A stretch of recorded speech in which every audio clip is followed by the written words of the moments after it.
Welcome back to SwitchCorner. Today we're taking a look at the upcoming releases over this next week on the Nintendo Switch. Well, we've had a few weeks now of just like great releases, great deals. It seems things are starting to slow down for that Christmas period, at least in the sense of the release schedule. Basically what I'm saying here, expect a large chunk of indies over AAAs. Now, as always, a heads up, I won't be looking at everything, just those that do, catch my eye. So if I miss anything you think I should be checking out, let me know in the comments below where I should be spending my cash.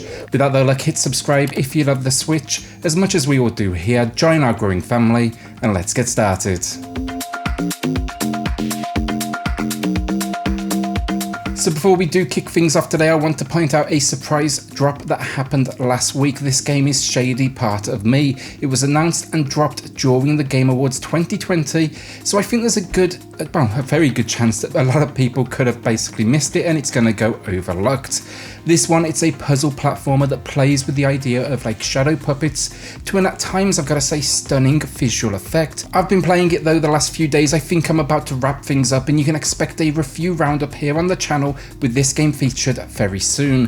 Simplistic stuff this far, I will say that much, and more about its story than really dedicated gameplay. Hannah Murray though doing the voice work, absolutely stunning, just absolutely nails that delivery. First up then, Shakes on a Plane, and this is a 4-player co-op experience where your role is you're part of a flight crew and you will be serving passengers on varying flights of different lengths. Yes, it is basically Overcooked on a plane, so if that is your thing, it may be one for you. Advertising the local co-op only, don't go in expecting any sort of online play here, but this could be fun if they do get the formula right, especially over that Christmas period where there's a higher chance you're gonna gather around one screen.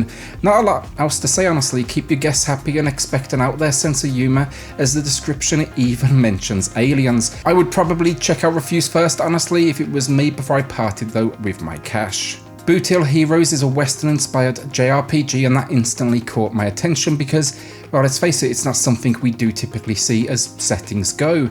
This one, it released from my understanding on the 360, Steam and PS Vita back in 2013, and now we're seeing this port.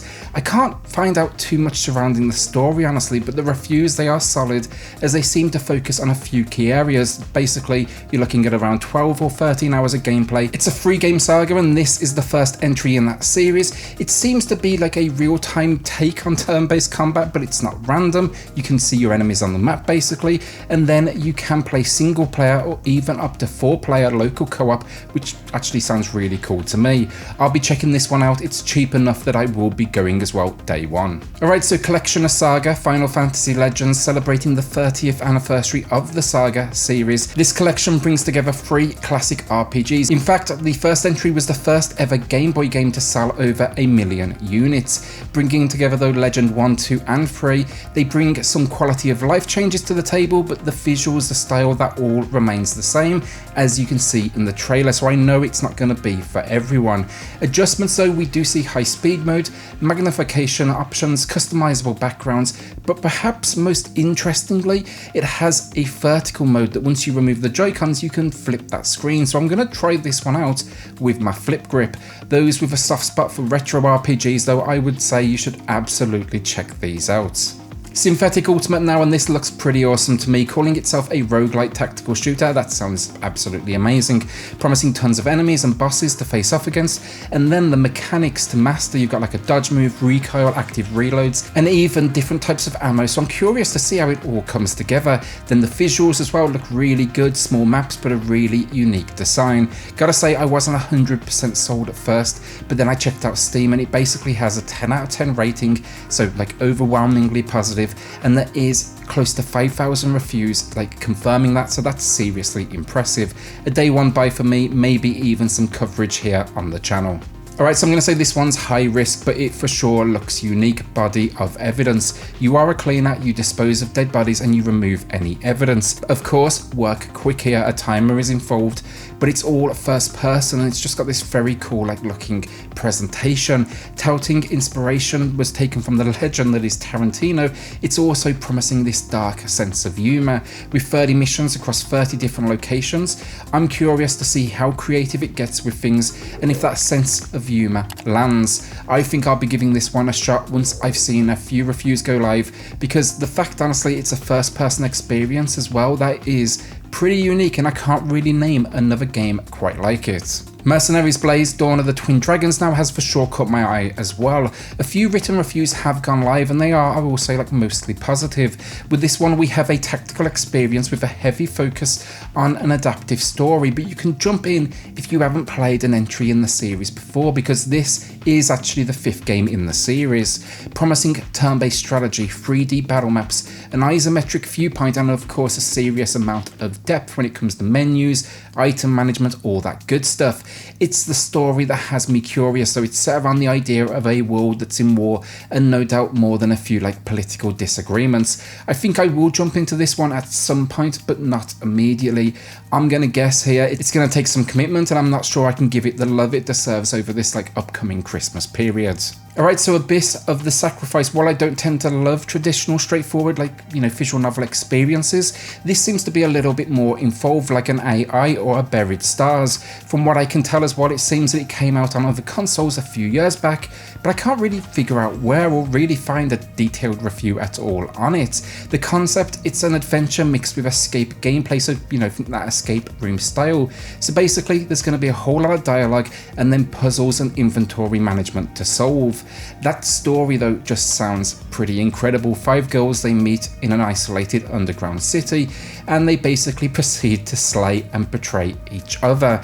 Rocking full voice acting, multiple endings, and then of course, you probably guessed this, a mature rating. This one could be some dark stuff, so just be like pre-warned of that. I'm hoping to see some reviews on this one drop later in the week so I can see if I want to head into this world. Our penultimate game then, Unto the End, and this is the one that I'm most excited for. First, the visuals absolutely stunning, using a low detail but artistic style to bring its world to life, telling the tale of a father alone, abandoned. His journey begins so he can reunite with his family. Promising a combat adventure though, it sounds super unique with a combat system that's been tailor-made for this 2D experience. It sounds like then we will get some minor platforming thanks to unforgiving terrain, and then it's all player skill level focused, meaning your entire skill set is available from the very beginning. You just gotta, you know, get good to succeed. I like that. Don't lock things away, just throw me in the deep end and wish me good luck. I know one thing though, I probably wouldn't go in here for a relaxed experience. It sounds like it's gonna kick your ass all over the shop. Closing out today's breakdown then, 60 Seconds Reatomized, and this is another one I'm excited for, and it's a fantastic game, or at least I will say the original was. I actually reviewed the sequel 60 Parsecs here on the channel, and now they've gone back to the original and added new modes, opportunities, decisions, a relationship system, sound, art, and even achievements. The idea is simple: a nuclear apocalypse occurs. You have 60 seconds to grab all the resources you can in that window before you get to your fallout shelter. Once in the shelter, the game changes to almost a decision-based system, and you must simply survive. You know, who will you feed in your family? Where will you venture? What risks will you take? And basically, how long as a family can you survive? It has a seriously dark sense of humor, but I'm really now excited to see this one in action. These titles, especially, I gotta say, great for handout. That's where I spent most of my time, with 60 Parsecs. And that's another week down. Will you be adding anything to your library, or will you just be chipping away at that backlog, which I think a lot of people will be? A shout out then to the patrons of the channel who are just going above and beyond to support SwitchCorner. Helps more than you know, so thank you all so much. If you do want to check that out for yourself, I have linked it in the video description down below. Then hit subscribe if you love the Switch as much as we all do here. Join our growing family, and I'll see you all on the next video. Thanks everyone.